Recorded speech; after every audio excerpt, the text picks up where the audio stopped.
एक गांव था, नाम था ढोलकपुर। बड़ा ही शांत और सुंदर गांव था। लोग हमेशा खुशी से झूमते थे क्योंकि उस गांव में रहता था महाराज रायस्टार, जो अपने गांव के लिए एक शेर था जो कभी अपने लोगों के साथ गलत होने नहीं देता था। लेकिन उस गांव में छुपा था एक डरावना राज, एक राज जो सबके दिल में था पर जुबान पे नहीं।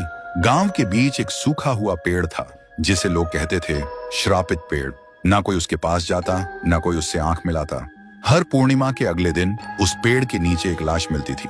लोग कहते रात में कोई आता है और लाश छोड़ जाता है, लेकिन कभी किसी ने कुछ देखा नहीं और देखता भी कैसे। जो देखता वो अगले दिन पेड़ के नीचे होता था।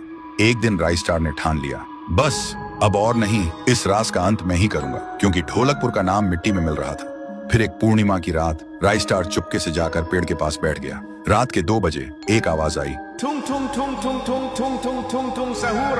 और फिर वो पेड़ भूत में बदल गया। वो भूत कुछ अजीब सा था, एक भयानक शैतानी हंसी वाला चेहरा, आंखें बड़ी बड़ी। वो पेड़ चल के एक घर के गेट को जोर जोर से खटखटाने लगता है। तभी एक आदमी डर के मारे आवाज सुन के बाहर निकलता है। वो भूत अपने लकड़ी जैसे हाथ से एक ऐसा थप्पड़ मारता कि उसकी सांस वहीं थम जाती है और उसी जगह उस लाश को ले जाता है और वापस फिर से पेड़ बन जाता था। देखते ही रायस्टार का दिल कांप जाता है, पर वो कुछ बोलता नहीं।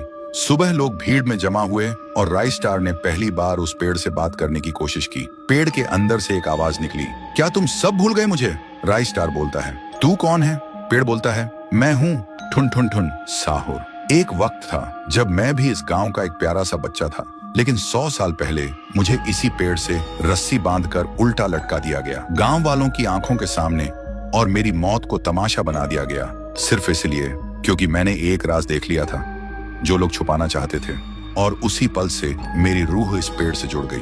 उस दिन से मैं इंसान नहीं, एक सज्जा बन गया, और हर पूर्णिमा में एक राजदार को चुनता हूँ और फिर उसे उसकी खामोशी का हिसाब देता हूँ। रायस्टार बोलता है, लेकिन अब तो वो लोग मर चुके हैं ना जो तेरा कसूरवार थे। अब तू मासूम लोगों को क्यों मार रहा है? पेड़ कुछ देर चुप रहता है, फिर बोलता है, ठीक है, बस एक बार मुझे याद करो, एक दिया जला दो, फिर मैं कभी किसी को नहीं मारूंगा। फिर रात में सब लोग आते हैं, एक एक दिया जलाते हैं, और तभी पेड़ अपने आप से आग पकड़ लेता है और आखिर में मुक्ति मिलती ठुन ठुन ठुन साहुर को।